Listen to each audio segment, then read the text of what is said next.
It really was a stretch for me to play Lorraine. You want to mess with the clarinet section? You come through me. Best answer I ever heard. We gotta talk.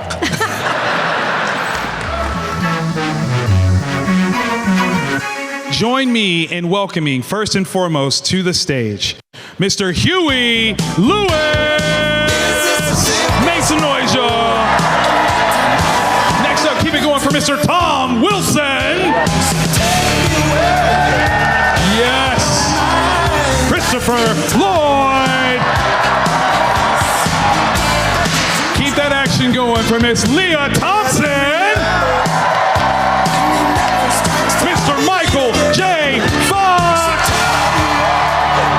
Safe to say that Back to the Future is one of the top 10 movies of the decade of the 80s. Top 10? Easily. No. You jumped ahead of the question.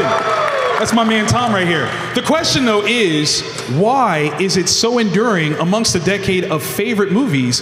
Why do you think that Back to the Future is at the top? And Tom, I'm gonna ask you to go first.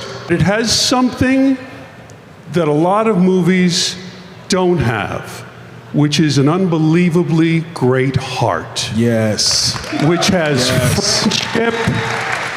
friendship and family and love between parents and their son, between Martin.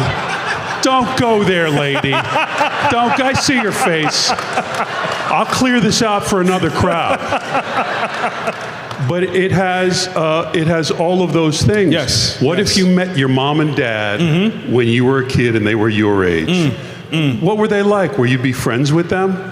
I think those are all the sweet things, the things that connect people to their own lives that really make Back to the Future a great movie, but a loved and remembered movie. I love it. It's fun, there's skateboards, there's manure on... Then there's these really intense thing that if you just do the right thing at the right moment, you could change your whole life. If you have courage, you can change not only your life, but your family's life. It's all about time travel. Makes sense. I mean, you know what? You know, everybody, sometime in their lives, whether they're a child or an elderly person, it doesn't matter. Everybody is one time or other thought, wow, if I could go back in time, guess where I'd go? It's a great idea to begin with. It was brilliantly written. It was brilliantly directed. It's brilliantly cast and acted. The production is brilliant. The special effect. And it's really all of those things, and how much from Bob Zemeckis on down, how much everybody worried about all those tiny little details, and that's why it's a great film, because it's absolutely brilliantly produced. Absolutely. Make some noise one more time, y'all. Yes. I love it. I absolutely love it.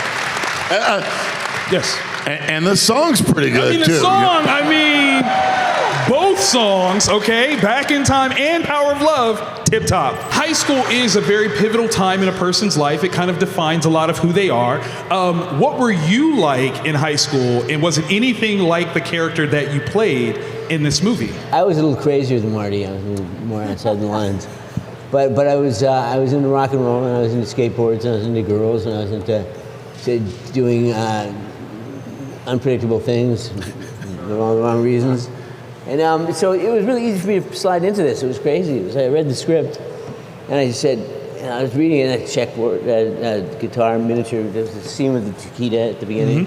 And that was cool. They even knew what a chiquita was. I was very into guitars. I thought, wow, it's perfect. They had a little chiquita banana, yellow ZZ Top miniature thing. And I was really into that, and then I read more, and then it was skateboards, and then it was the beautiful girl on the park bench. And it was not getting along with your parents, and it was all that stuff. And I said, I'm in, I'm done. Let's do this. And then 3 days later, I was on the set. Were you anything like Lorraine as a high schooler? No. Good answer. It really was a stretch for me to play Lorraine. It really was, and that's why I had to sing Mr. Sandman all the time, because I had to get into character in that crazy, boom, boom, boom, boom. Just this crazy Lorraine thing. So yeah, it was far away from me. Now, Chris, were you a good student? No. Okay, all right. Therapist and whatever, they all got together, spoke to my dad, and said, I think Chris will be better off if he doesn't go to doesn't stay for graduation. Tragic. Wow. Absolutely tragic. Yeah. But it turned out just right. Were you anything like Biff in high school? Go to Yale. What do you think? I was the opposite of Biff in high school. Let's put it this way. I was, I had asthma. I missed a lot of school. I was sick all the time. I was on the debating team, and I played the tuba in the band. Paint your own picture, folks. That sounds awesome to me. My wife is the first woman that would ever go on a date with me. I was nothing like that. I just kept growing. I was that kid that grew, 8 inches in height and 60 pounds between 11th and 12th grade, and came back in a new body, just going, "You football players, leave the band alone. You want to mess with the clarinet section? You come through me." How long did it take to do the makeup for the aging up of you guys in your older versions in 1985? It took about 3 hours. 3 hours? Yeah, that's my memory. And Back to the Future 2, when I played Biff's wife, they had to make me up from... Half each, right? Yeah, yeah, it was from here all the way to here. Yeah, an hour and a half for each one of these. But yeah, I had makeup from here, or plastic from here all the way to my head. So that was... It took me 2 hours to check on. Did they put makeup on you, Chris? You look the same. You kind of look the same for 40 years. It was 40 years younger, man. We gotta talk. What's your favorite memory when filming the entire trilogy of Back to the Future? It was the Johnny Be Good scene. It was just the manifestation of everything that was important to me at that point. Chuck Berry was a hero of mine, and to be able to do that, and what these guys were saying about every little detail. I mean, I know how hard the prop guys worked and the camera guys worked and everybody worked so hard. And I know I busted my ass to get that song right and worked and worked and worked. I said, if anybody did a tenth of what I did on this, they really worked their ass off. And it turned out they did 10 times what I did. It's a humble brag, but for the third movie, Bob Zemeckis says, I want you to watch The Man Who Shot Liberty Valance with Lee Marvin's performance as Liberty Valance, and watch that and just see, this is what we're looking for, that kind of threat. So I watched the movie and I'm practicing spinning the gun, I'm practicing horseback riding, I'm practicing spinning the rope over my head, and in Back to the Future 3 are 3 legends of Westerns. That's right. Dub Taylor, Harry Carey Jr., and Pat Buttram. And they're at a table in the saloon. Historic actors of all the Westerns, and they're in that table. And I come in like every guy wants to do. I'm wearing all the Western stuff, and I've got my spurs, ching, ching. And I come into the saloon, and we have our, he does his dance, and we chasing around and everything. And this performance, and Pat Buttram says, he had that voice. I like a voice that he used in the. Tom, could you come over here? Come over here. And I said, yeah, fellas. And I'm still just in awe to be in the front of these guys. And I go, and Pat says, me and Dub and Harry have been talking, and you remind us of Lee Marvin. Oh my gosh. And he said, Tom, have you ever seen the movie The Man Who Shot Liberty Valance? And I thought, well, good. It worked. If you could go any when in the DeLorean, what time or where would you choose to go.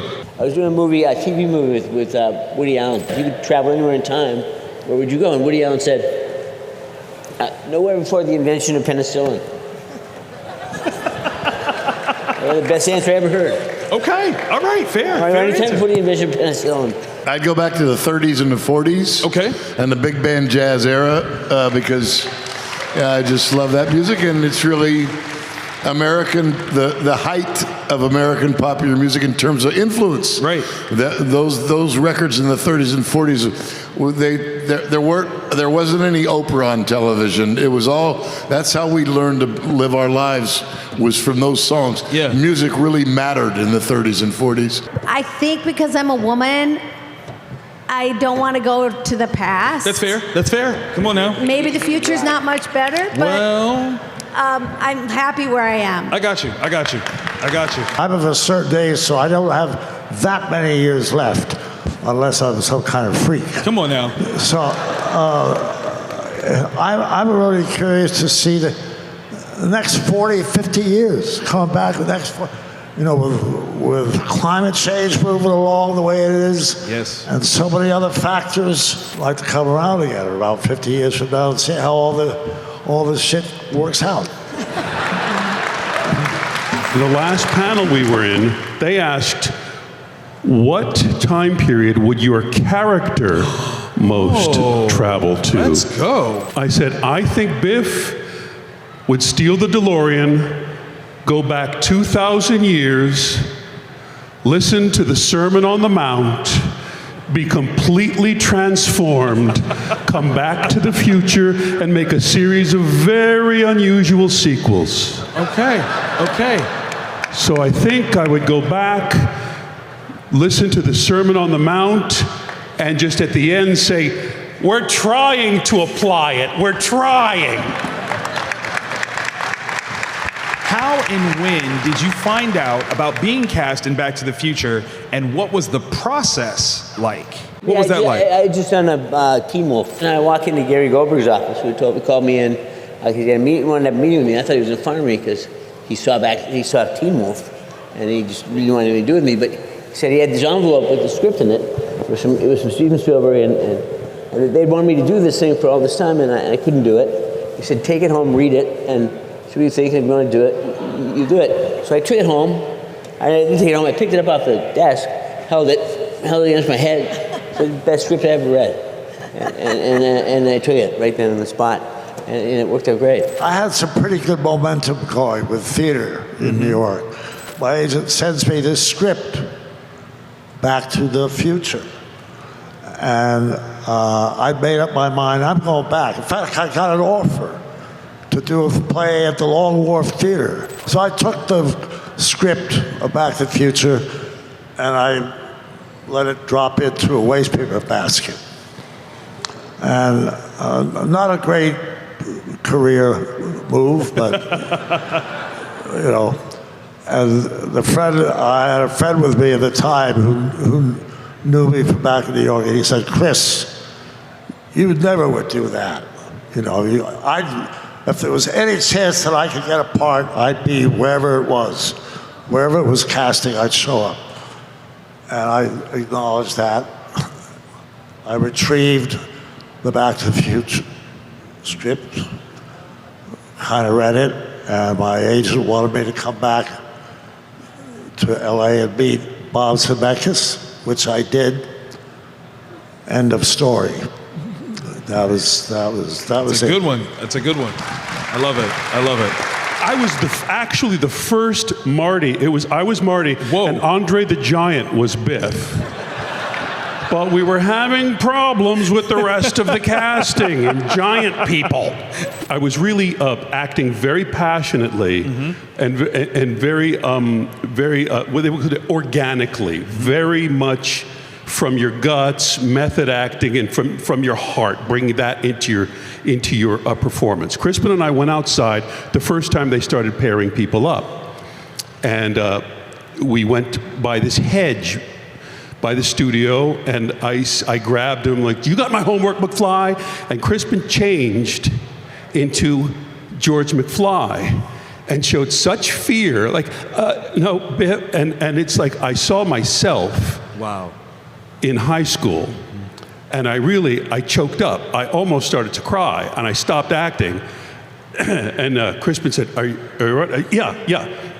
And from that point forward, in my Back to the Future auditions, I realized I couldn't use that method that I had been using, and I have to act like a bad guy. So I had to move more. I had to use my head, my neck, my body to be like a rooster. All sorts of different approaches. They would call it in acting school an external approach of how I move, how my voice sounds, all of those kinds of things. My then hot girlfriend, now my wife of 40 years, Yes! and we had Bruce Springsteen tickets. And then Bob Zemeckis says, "Now, Tom, I really want you to get into him. Really throw him around." So I do. I forgot all the lines and everything. And Crispin is like in the air, and I have no idea where I am in the scene. So it's sort of, I put him down. I just went, that end scene. That's it. I stop like that. And they say, "Thanks so much for coming in, Tom. We appreciate it. Thanks. Hey, Crispin, could you stay here? Thanks, Tom." And I was the saddest person who has ever witnessed a Bruce Springsteen concert. But then my agent called the next morning. "You got it." That's awesome. That's awesome. I love it.